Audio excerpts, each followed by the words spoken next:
New Jersey, and its affiliate, Humble Oil and Refining Company.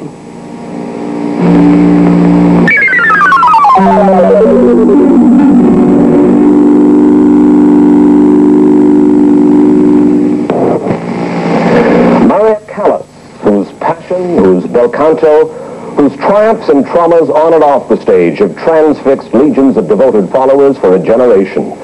Maria Callas is making a comeback. The New York-born Greek prima donna hadn't sung in public for 8 years when she began her world comeback tour in Germany 3 months ago. Since then, in Madrid, in Paris, in London, she has enchanted audiences, though the critics have been less than kind. This month, with tenor Giuseppe Di Stefano, she sings a series of comeback concerts here in the United States, in New York, Boston, Washington. A few weeks ago, 60 Minutes visited at her apartment in Paris. Tell me, how does it feel to sing again now after 8 years? Very nice. I wish I was what I was 20 years ago, but nobody is what he was 20 years ago. What aren't you today that you were 20 years ago? Well, the acrobats and the top notes as they used to be, and, the fireworks that a young person has. But on the other hand, you will have acquired other qualities. And those other qualities are?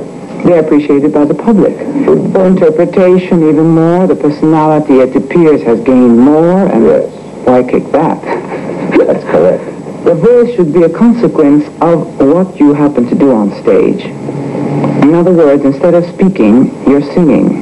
So the voice should be a weapon, a better way of speaking, but you should not be a servant to the voice. The voice should serve the person that you are on stage.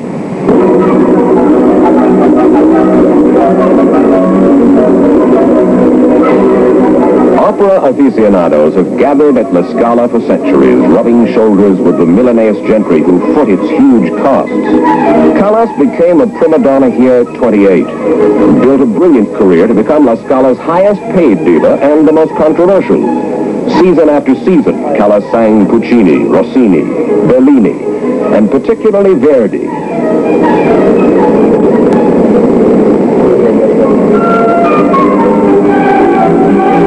Always the businesswoman, she refused to let us film her singing unless we paid her an exorbitant amount.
Callas last heard bravos in any opera house in July of 1965. Although the public continued to buy her records, she became less a performing diva, more a heroine of the tabloids and the gossip columns. But there was a grain of truth in every headline. The Dolce Vita became her lifestyle.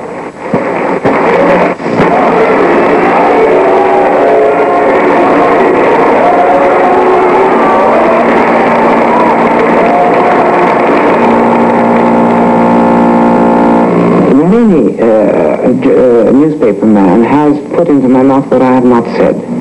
And that is the only unhappy part of being famous, because the rest is very nice. I confess that I'm very happy with my situation. Sometimes it's non-privacy, but this is not a normal life that one says you don't like. It's marvelous. The public gives you respect and love, so goodness, I mean. But they have put into my mouth things that I really have never said. You know, you talk about misquotation, Madame Callas. One of the most famous of the quotations, and I suppose it's a misquotation, or maybe not. No, I have the courage to tell you if it's not. All right.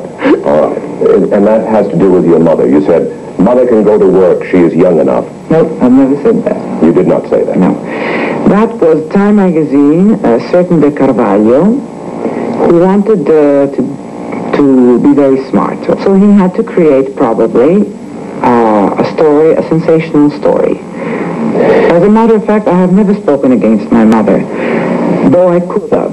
Frequently, I could have said, well, I could have justified myself. But if I do, then I speak against my mother. So it's not for the public that I don't want to speak against my mother. It's for my own sake. I want to be in peace with myself. My mother has a right to say anything she wants, pro or against me. To cut her off completely, though. I'm just saying you did not want to see her. Because at a certain moment, she used blackmail, unfortunately. And I don't like blackmail by anybody. How do you mean blackmail? Well, I mean, she says, you either give me this and that, otherwise I'll plaster you against all the newspapers, and that she did. But I cannot give in to Let me give you a year, 1958, which seems to have been a watershed year for Callas. In that year, you walked out in Rome. I was sick. I won the lawsuit, remember? Yes, you did, but you walked out in Rome. You got into a fight with Giringeli? No, there was no fight with Giringeli. That was my husband's. I see. Unfortunately. All right. In any case, you were barred from La Scala that year. Then came Bing, a fight, and you were barred from Metropolitan. Many people have fought with Bing. Then we're very good friends. I know. Then you broke up with your husband, and you took up Thank heavens I did. And you took up with Onassis. All of What's this. wrong with that? Not at all. But and you say, where is all the drama? 1958 alone had enough drama for a lifetime. Well, I find that very interesting. There's no drama.